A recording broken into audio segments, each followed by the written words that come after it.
is the last mile. So for example, where there is like 2 kilometers of trunk sewer network, you can allocate these resources towards that. Where you need to do a road towards your affordable housing scheme, these funds are available for that. Stormwater drainage and so on and so forth. So we believe that this is the best example, Your Excellency, of what our Constitution envisioned when we talked about interdependency of governments. It has been a pleasure being your Master of Ceremony. It is now my pleasure to invite the Cabinet Secretary for the National Treasury to come and tell us whether the money is there yet. Karibu, Waziri.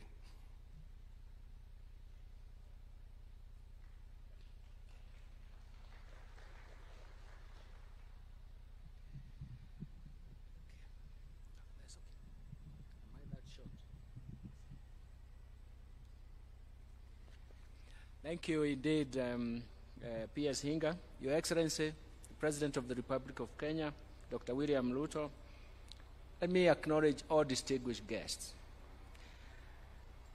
I'm informed, and even my briefing was that we need to sustain the gains from Kenya Urban Support Program 1. And the government has set to implement the second Kenya Urban Kenya Urban Support Program 2 at the cost of 350 million, comprising of a loan of 300 million and a grant of $50 million from the World Bank. That's a total of 350 million for the next 5 years. When I was coming here, Your Excellency, I thought that my actually small task was actually to sign and carry that check here. But since then, I think it has changed. I'm forced to say a few remarks on the Kenya Urban Support Program 2 goal that is very, very important to leverage the urbanization as the road to national modernization. And it's going to be important to promote effective urban planning and management systems through counties as primary providers of public service delivery. But the most important thing is that Kenya Urban Support Program 2 aims to sustain the gains achieved through Kenya Urban Support Program 1 and will continue to strengthen the capacities of urban centers in 4 areas. First, to improve the delivery and resilience of urban infrastructure and services. You can see how it has been tested by the France.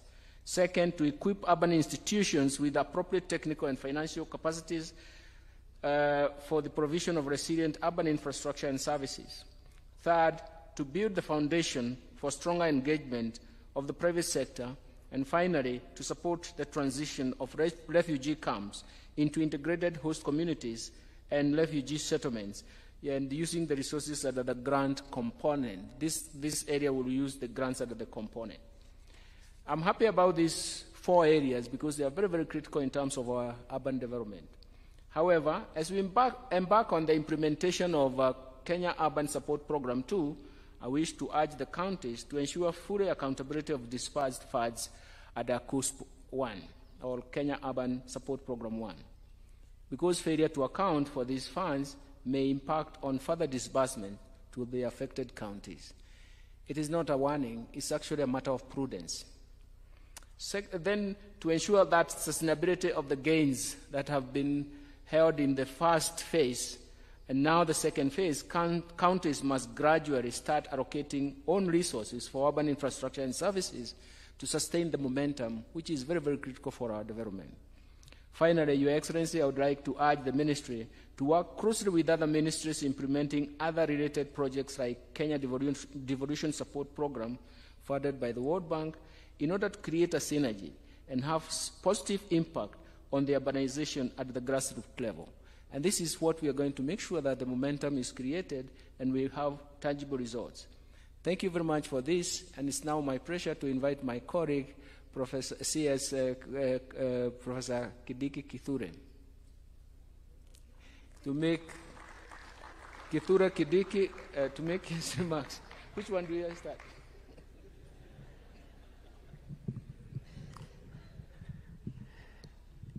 President William Ruto, and all protocols observed as established. Your Excellency, as Governor Sakaja was lamenting here about the exclusion of Nairobi and Mombasa, I was rejoicing because of the inclusion of the 2 refugee camps in this program. That is the camps in Dadaab and Kakuma, which were not part of the program phase 1 and which are now part of the program in this phase. So sorry, Governor, and just try next time. Your Excellency, sir, Kenya has been a host of many people from our region who have been affected by war and other causes of displacement in their home countries. These friends of ours from other countries have stayed with us for many years, over 3 decades, since the early 1990s. And therefore, Kenya remains as one of the most successful host countries in the world among the refugee communities. I want to thank the UNHCR and other partners and other countries of the world that have supported us even as we host these people for this long. It has been a difficult journey, and proudly for our country, I think we have done a good job, because it's not easy to host the size of the refugee community that we have, the load that we have. At the moment, 700,000 refugees are here in this country, in Dadaab and Kakuma. And this is the spirit of burden sharing in the world as opposed to burden shifting. Your Excellency, the situation in those camps has not been very, very good in terms of social amenities. And that is why, therefore, we really appreciate the input of CUSP-2 to inject support to upgrade the social amenities in our refugee camps, transform them from camps to integrated settlements where host communities and refugees can live in dignified environment. And so as we improve the amenities in the camps and turn them into settlements, we will also be taking care of the host communities there, so that we don't create disparities in terms of standards of living and conditions of living between the refugees and the surrounding host communities. And therefore, Your Excellency, for us, it's a proud moment. This shows, this will help us as a country to be able to comply with our obligations under the United Nations Convention on the Status of Refugees of 1951 and its protocol, as well as the OAU Convention on governing specific aspects of refugee problems in Africa, as well as our own Refugees Act of 2021, which now is operational. We just gazetted last month the refugees regulations to operationalize the Refugees Act, and that is what gives the legal framework for what we are doing here. So in a nutshell, Your Excellency, it's a proud moment for us, and we hope that the implementation of the Shirika plan, which will transform these camps into integrated settlements for refugees and host communities, will go a long way in giving dignity to our brothers and sisters who, for one reason or another, are unable to return to their countries of origin because of situations that are prevailing in those countries. With those many remarks, it's now my pleasure and privilege to invite my sister minister, Alice Wahome, who is in charge of lands, housing, public works and urban development. Welcome, Minister.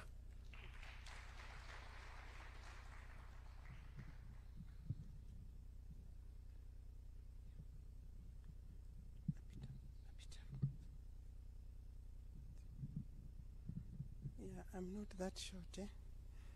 Thank you very much. Your Excellency, the President of the Republic of Kenya and Commander-in-Chief of our Defense Forces, Your Excellency, the Deputy President, Rigathi Gachagua, Your Excellency, the Prime Cabinet Secretary, Your Excellency, COG Chair, Governor Waiguru, Governor Sakaja, all Excellencies, Governors, Principal Secretaries present, including my able Principal Secretary, Charles Hinga, World Bank Country Director, Executive Director, UN Habitat, who are our great supporters also, our development partners, UN agencies present. May I just maybe mention their staff also, some of them have been very supportive in our coordination work. The World Bank itself stands out in this particular program, Your Excellency.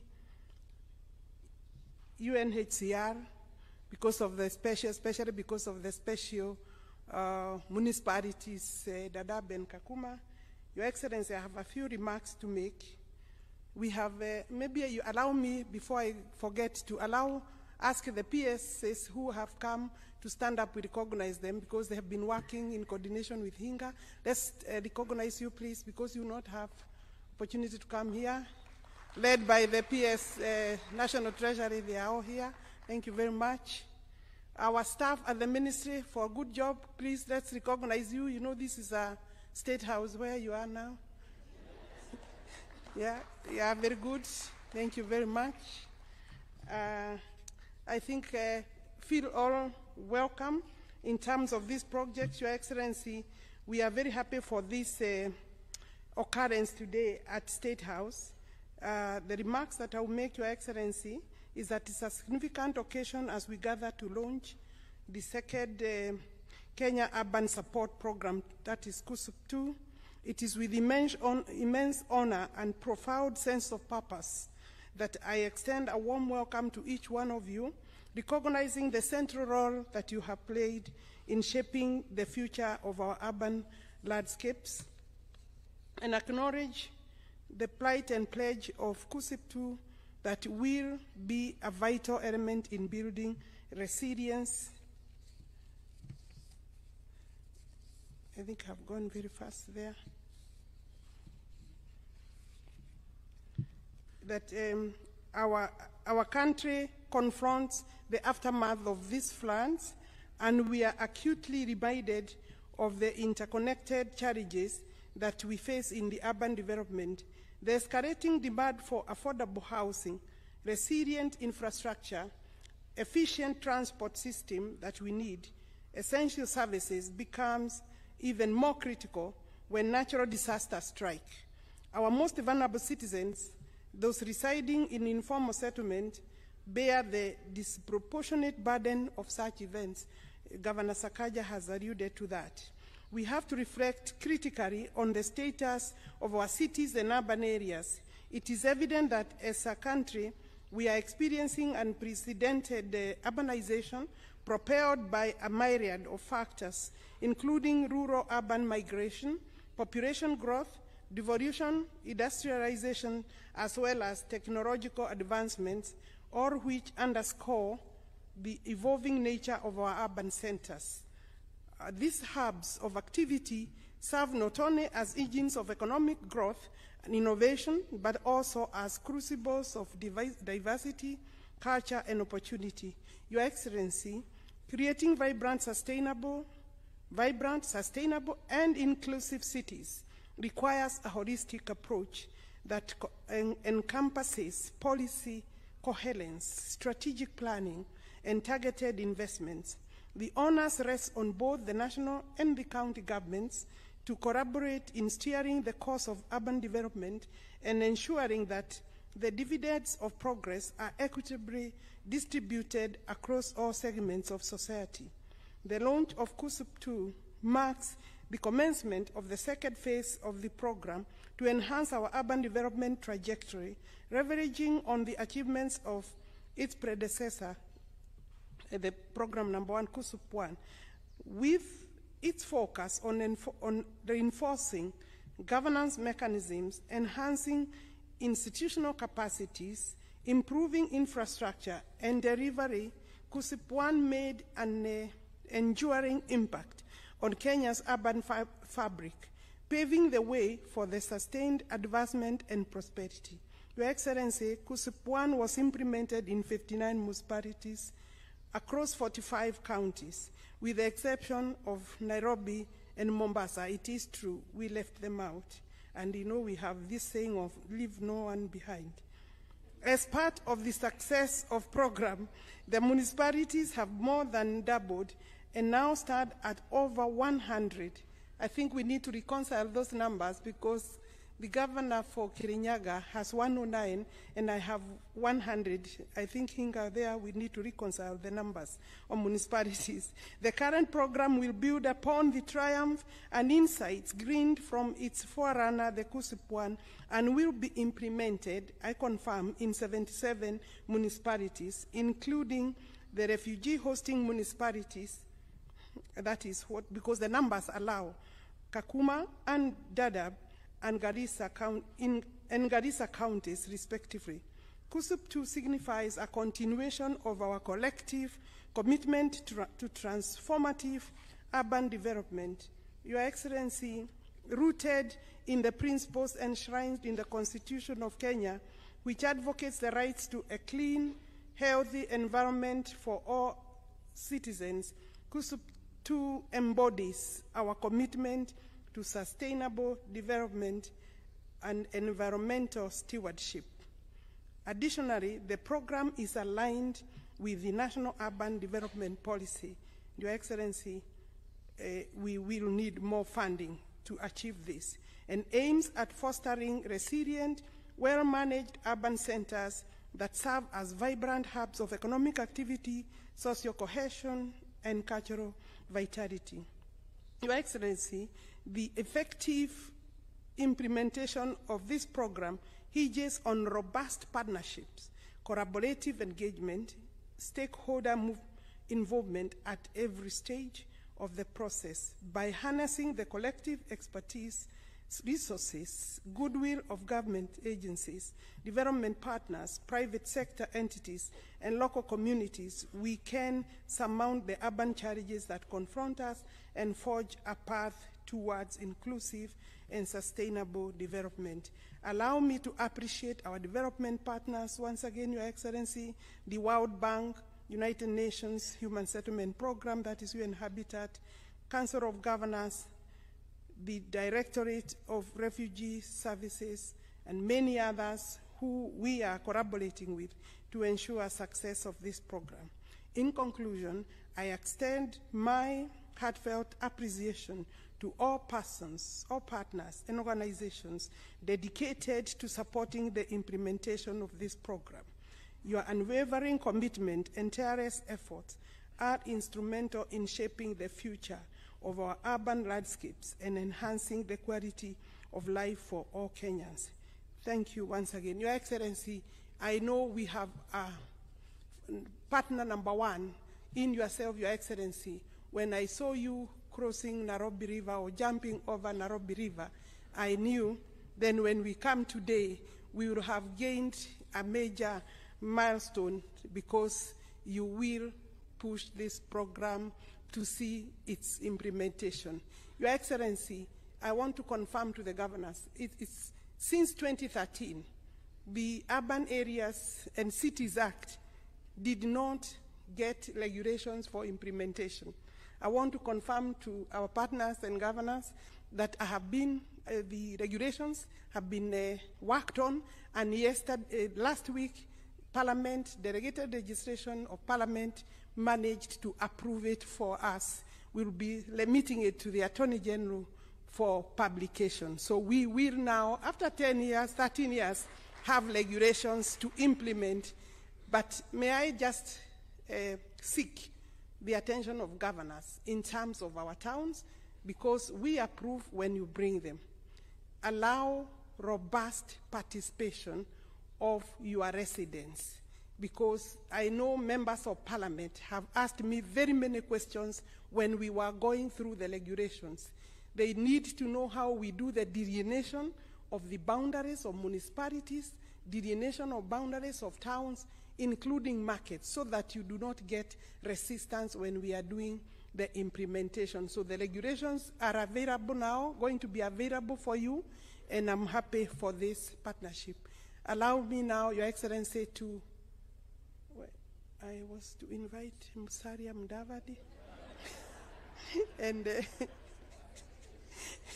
and Heji Diga. Yes, Your Excellency, it's now my pleasure to invite His Excellency. Allow an applause to receive His Excellency to address the gathering. Thank you, Your Excellency.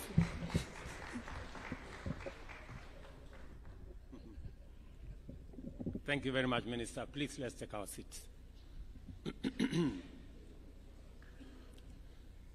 Your Excellencies, Honorable Ministers, distinguished ladies and gentlemen, good morning and welcome to this very important meeting.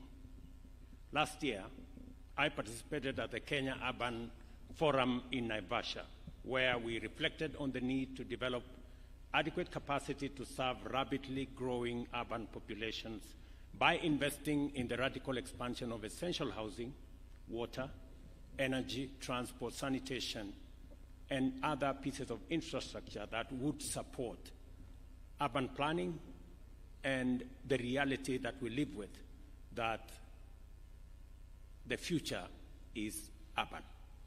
I don't know whether it's correct to say the future is urban, or is it the present and the future is urban. It has been clear for some time now that the future of humanity is urban, and this trend applies to us in Kenya, where urbanization has been steadily growing at the annual rate of about 5%. In fact, at independence, it was 8% of the population in 1963 lived in urban centers. Today, we are at 34%. Projections indicate that this trend will continue, with urban populations expected to reach 50% by 2050. It is equally evident that lack of coordination and planning has deprived us of the numerous benefits of urbanization.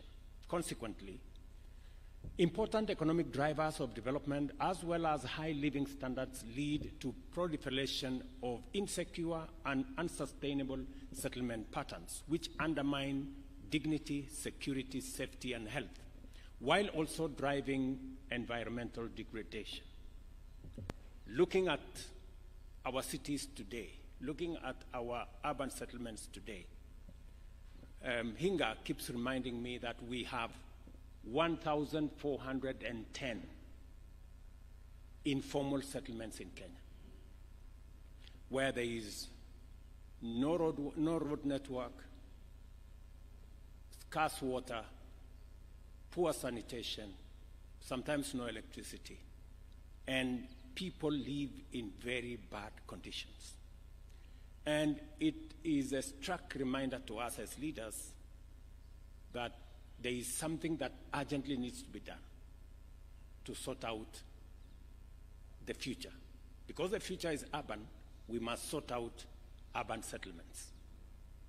As a matter of national policy, we are committed to enhancing urban governance and management, and with the aim of implementing effective development planning in a manner that promotes robust urban investment and the provision of inclusive, high-quality social infrastructure in all urban areas and cities throughout the country. If there is an intersection between the bottom-up economic transformation agenda's program of housing and this KUSIP program, it is because both are aligned in making sure that there is sufficient infrastructure to support urban dwellers. And therefore, this KUSIP 2 program is clearly in tandem with our plan on urban housing, because one cannot do without the other. We need the infrastructure, we need proper planning, we need roads, we need sanitation, we need stormwater management, we need non-motorable transport to be able to facilitate movement in urban areas. But if people are living in slums, it becomes not so much of a benefit. That's why a combination of our plan on social housing, on affordable housing, with this program makes a wholesome program for our cities. Urbanization, ladies and gentlemen, is both a fundamental driver and critical outcome of rapid economic growth. Kenya's under-urbanization presents an opportunity to establish a solid foundation for urban development, thereby improving economic opportunities and living conditions for millions of citizens. And let me contextualize this. The governor of Nairobi tells us that Nairobi will have 10 million people shortly. For us to remove that pressure from Nairobi, it is important for us, like the way we came up with devolution. Devolution was supposed to decongest the center and create alternative centers of growth in different parts of Kenya. Our urban planning must also give us the same opportunity. We need to decongest Nairobi and the other 5 or so major metropolises so that we create alternative settlements in smaller towns, in smaller municipalities, because we all understand that there is now competition between land that we are using for food production and land that is used for settlement. And therefore, townships, towns, and cities will give us an opportunity to remove the pressure that currently is on agricultural land by making sure that we settle people in urban centers so that we can free land that is used for agricultural production to feed the nation. Therefore, from where I sit, we have really an opportunity. Even as we think about the municipalities, I don't think the municipalities take away from the counties. In fact, I think they build the counties. They assist the counties in making sure that pressure is not concentrated on a few towns.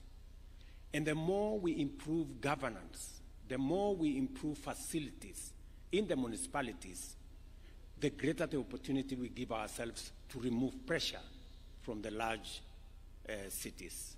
It is also the reason why we discussed about the county aggregation industrial parks to try and create alternative centers of value addition, agro-processing, possibly manufacturing.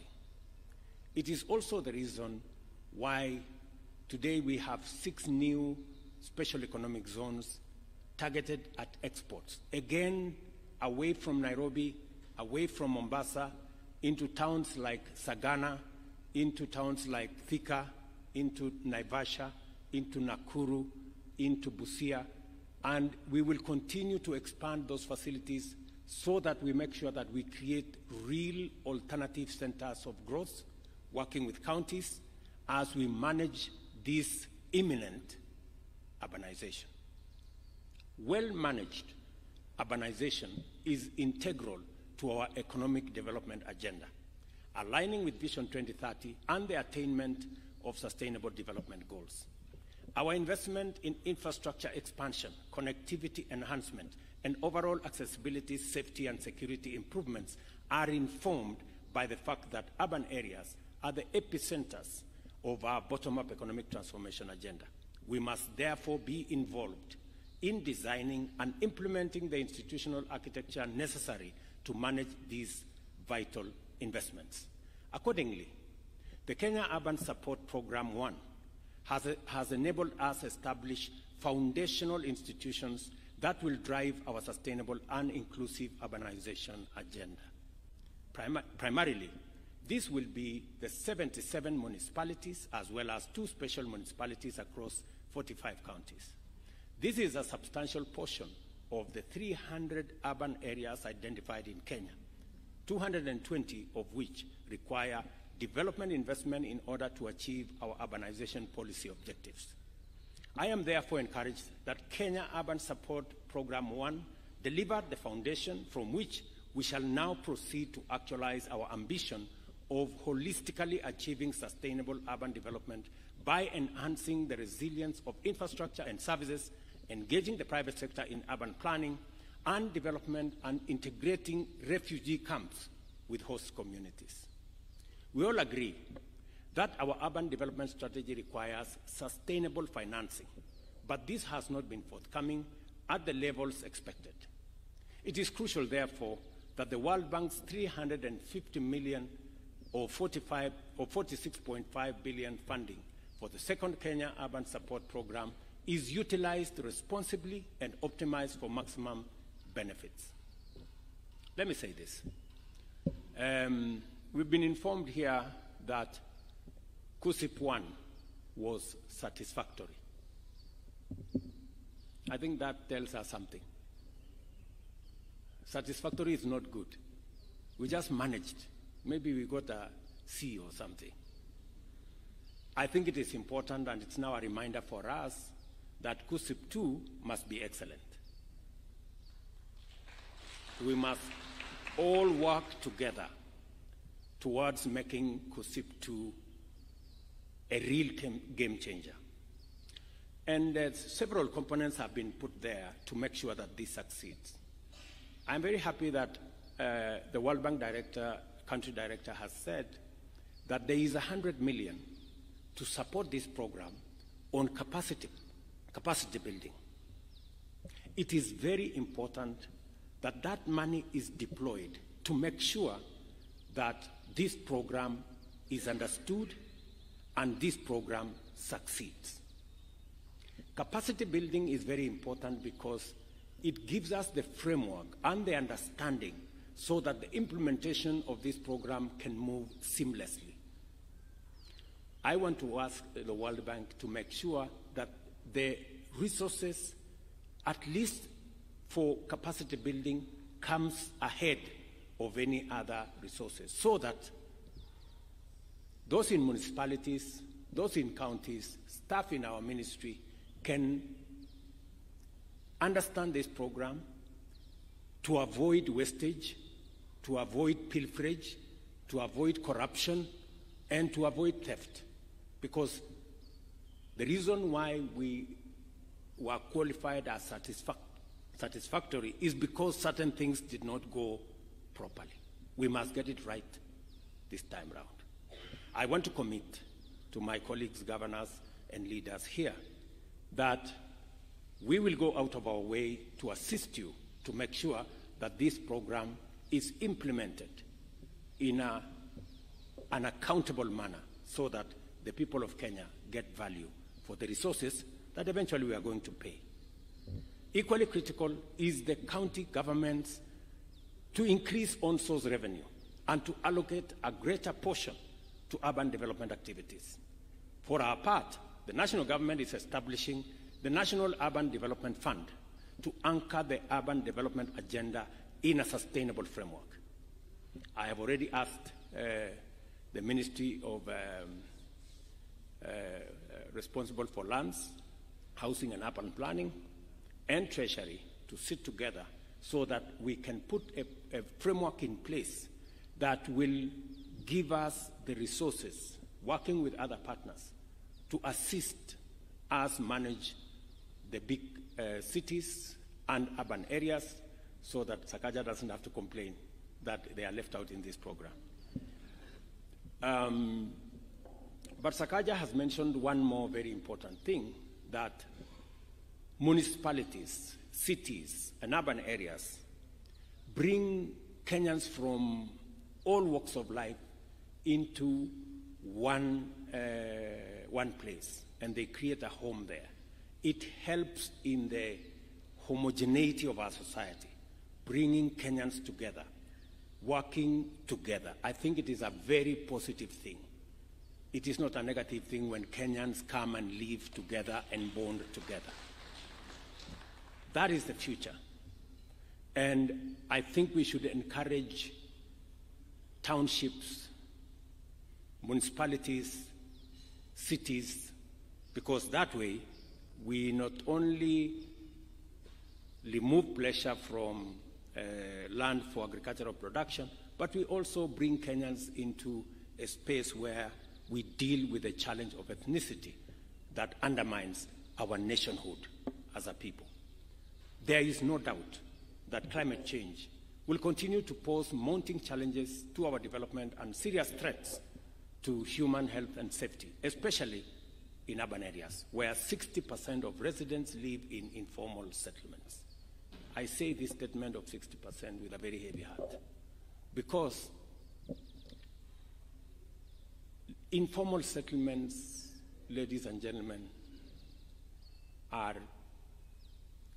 very unhygienic, very indecent livelihoods where Kenyans live. And we must do whatever it takes, using the resources we have. The resources we have under COSEP will help us do planning. These resources will help us deal with stormwater, will help us deal with sewage, will help us deal with lighting, will help us deal with titling and organizing our informal settlements. And our housing plan will help us have decent homes for these Kenyans. We have close to 7 million people in Kenya living in informal settlements, and they deserve our attention. The ongoing flooding, owing to abnormally high rainfall, underscores the urgent need for us to address this issue with very particular and specific attention.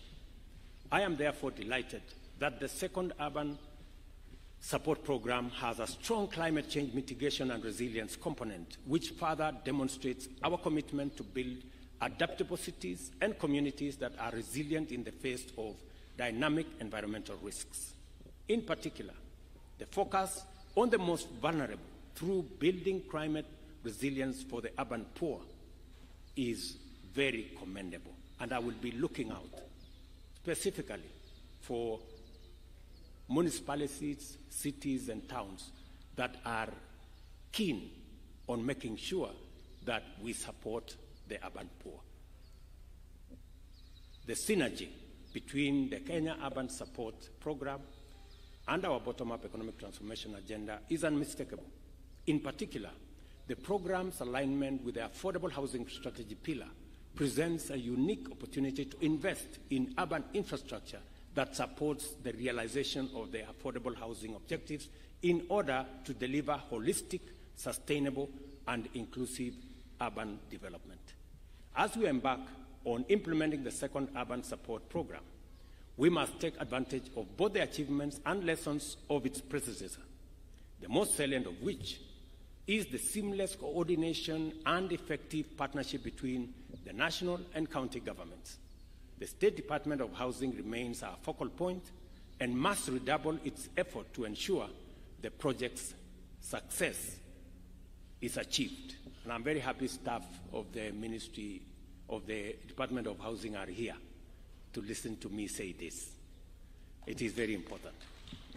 With their tremendous contribution to GDP, our urban areas are significant economic engines and centers of technology development and innovation.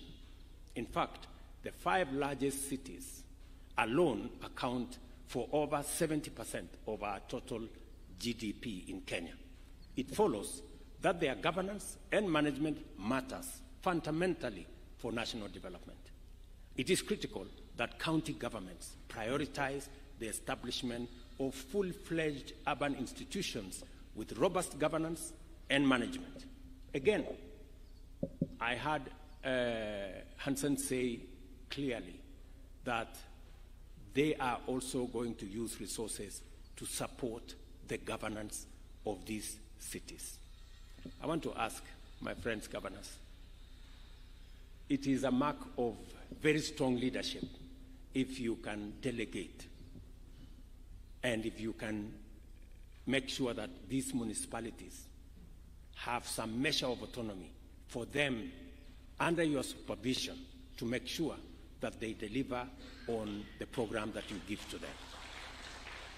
It is really a mark of very strong leadership if you can assign other people to do the job at that other level. Of course, still under your management and supervision.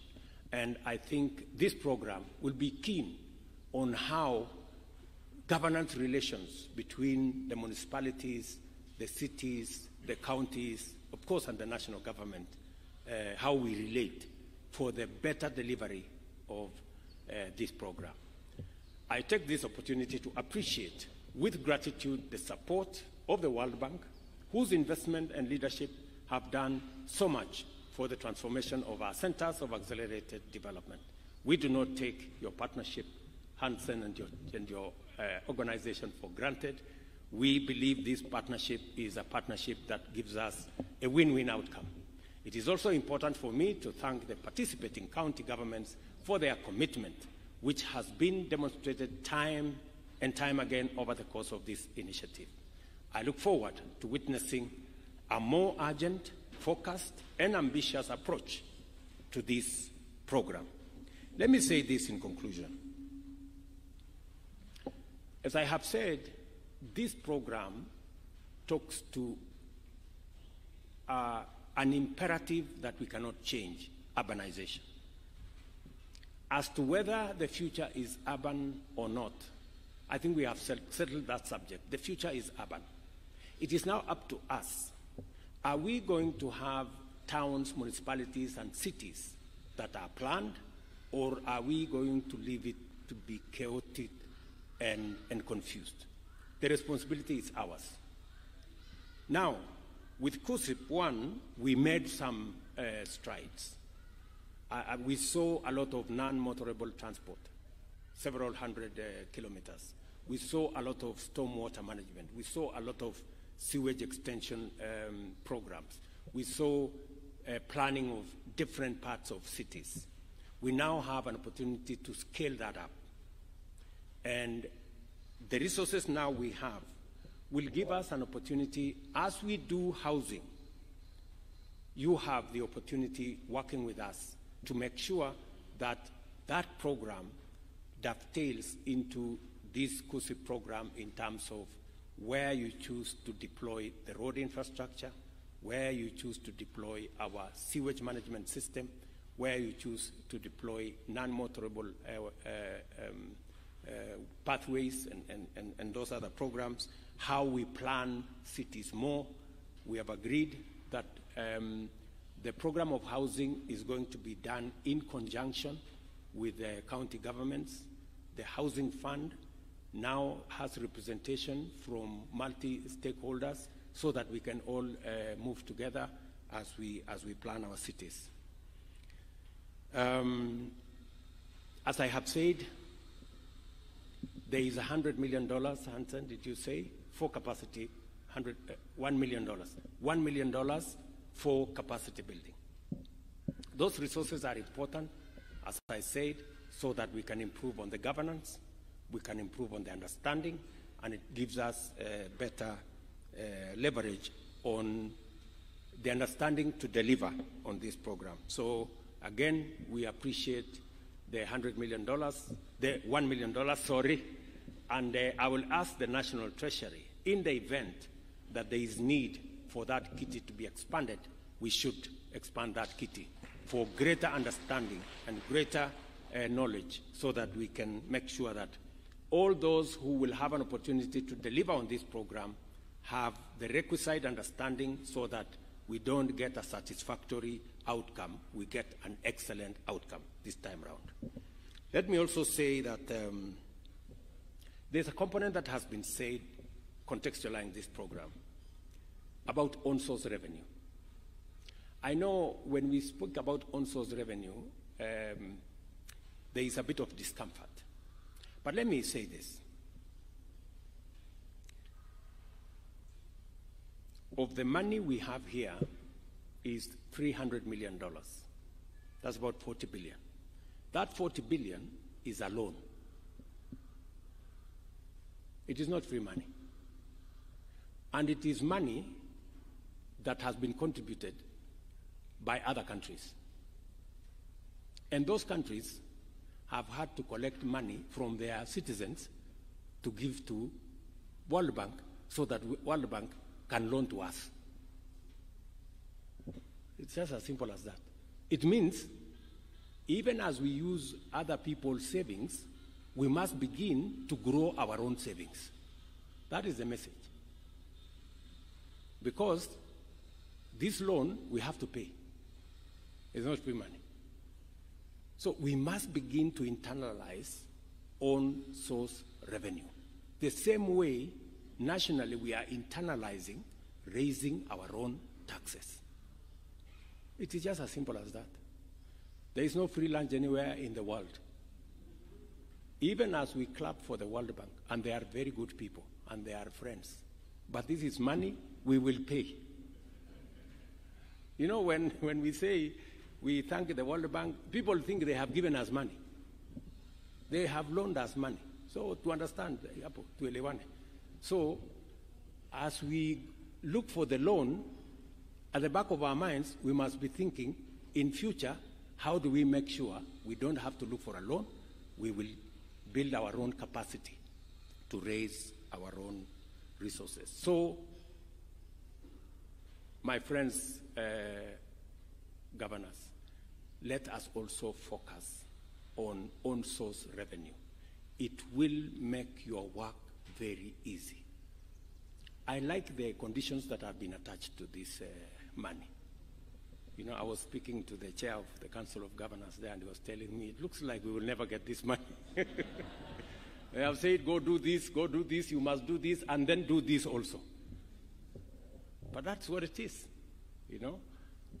This is money we have to pay, so we have to make sure that there are sufficient conditions that make sure that it doesn't get lost. So I would encourage us, and the World Bank have been phenomenal in support for Kenya. We must be grateful. But you can see, even as they give us this money, they are reminding us that you must use it well and you must pay. So we must think about how to raise our own resources as well. That will go a long way in making sure the partnership between us and the World Bank is meaningful. The World Bank must also know that we appreciate their money, but we are also doing something about raising our own resources. Let me say this in conclusion, that the partnership we have, and the very positive partnership, now that we have our housing program, we have COSIP, and we have what majority of counties are working with us towards the delivery of this plan, because we all appreciate that the future is urban. We must also build an urban future that integrates all the communities of the Republic of Kenya. This urbanization must help us solve the question of ethnicity and give Kenyans a chance to live together. And why do I say that? Amongst the two cities, the ones Professor Kindiki talked about, is Dadaab and Kakuma. So Dadaab and Kakuma, we have communities who don't come from Kenya. These are communities that come from elsewhere. But what have we done as a country? We have said, if somebody has stayed for 30 years in Kenya, their children have been born in Kenya, they certainly belong to Kenya. And therefore, we need also to support them with livelihoods. We need to support them to do business. We need to support them to grow the towns. So let me ask you, if we are giving an opportunity for people who are not even Kenyan, why shouldn't we support other Kenyans to live in all the towns that we have in Kenya? I mean, it just makes sense. That should be the case. That's the natural. Because we now live in a global village. We like it, we don't like it. As we are talking, we are busy signing another 19 bilateral labor agreements for Kenyans to go and work in other people's cities. So we must reciprocate by making sure that those people from other areas also have a home in Kenya, the way Kenyans have homes in other cities of the world. So we need to work together in that direction, and I'm really proud of the partnership between the national and county governments and our partners, the World Bank and all the other agencies. Ladies and gentlemen, the second phase of the Kenya Urban Support Program is now officially launched. Thank you very much, and God bless you. Asante sana. One more round of applause for His Excellency. Thank you very much, Your Excellency.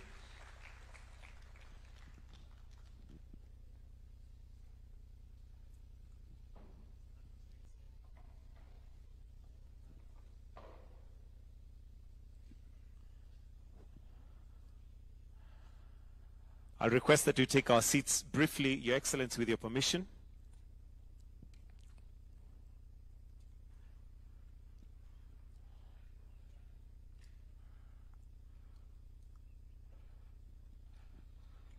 If we may take our seats briefly once, Your Excellency. And to symbolize the commencement of the refugee window, we will now have signing of the Intergovernmental Participation Agreement.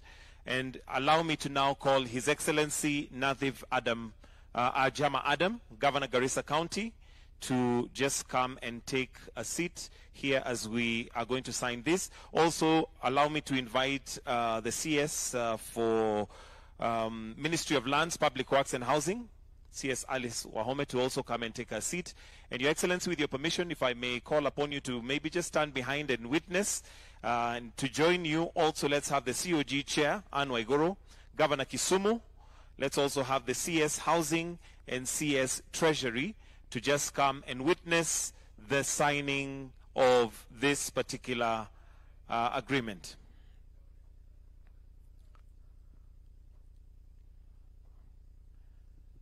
COG Chair, Governor Kisumu County. And also CS Treasury.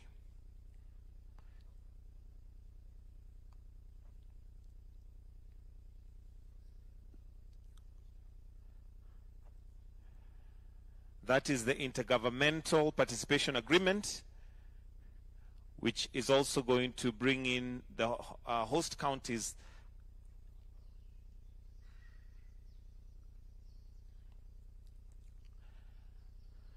After this, we have a presentation of a check, which His Excellency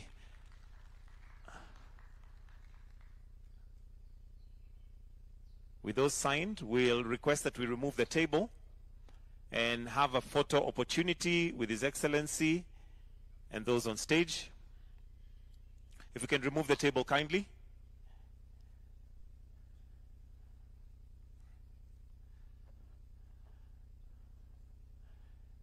And the chairs.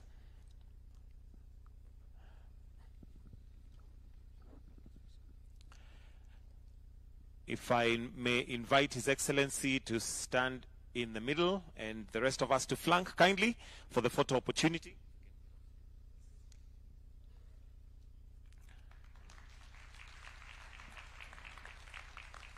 And after that, we have the check presentation. So allow me to invite the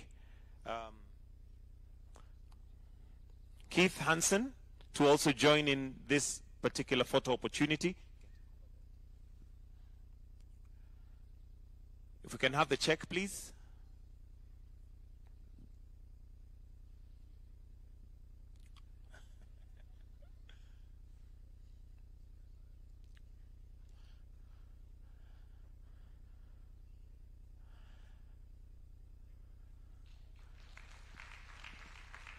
Thank you. If we can withdraw the check and maybe have all the governors present, if all the governors present can come for a photo opportunity.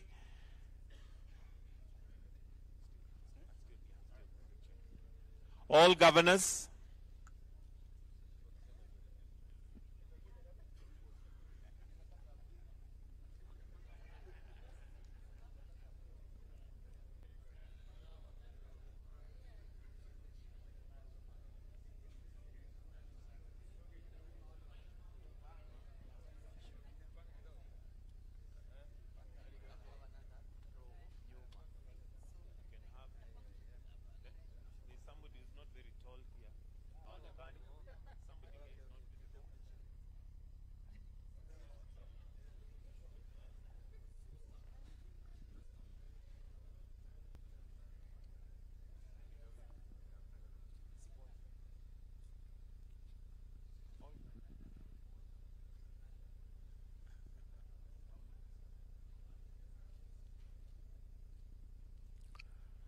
Thank you. If the governors can take their seat, then we have the last photo, which is the National Program Coordination Team, together with the Program Technical Committee and CUSP Launch Secretariat. I'll repeat that. We have the National Program Coordinating Team, the Program Technical Committee, and the CUSP Launch Secretariat to join His Excellency for a photo opportunity before we finish with the national anthem. Please ensure you stand somewhere you can be seen. Find a gap, because the numbers are quite large. Find a gap, please.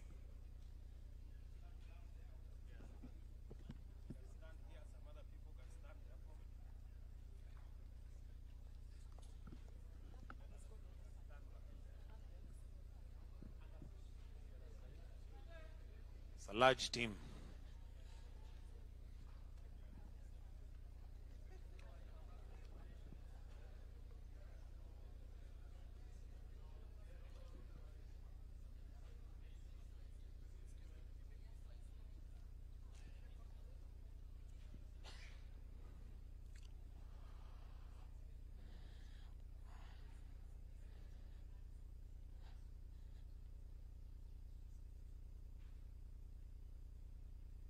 Thank you very much. I'll request that we all take back our seats. We'll leave His Excellency on stage for the national anthem.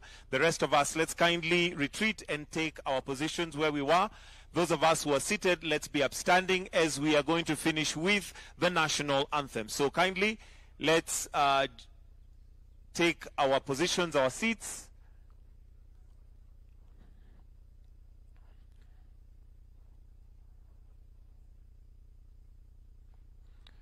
The national anthem.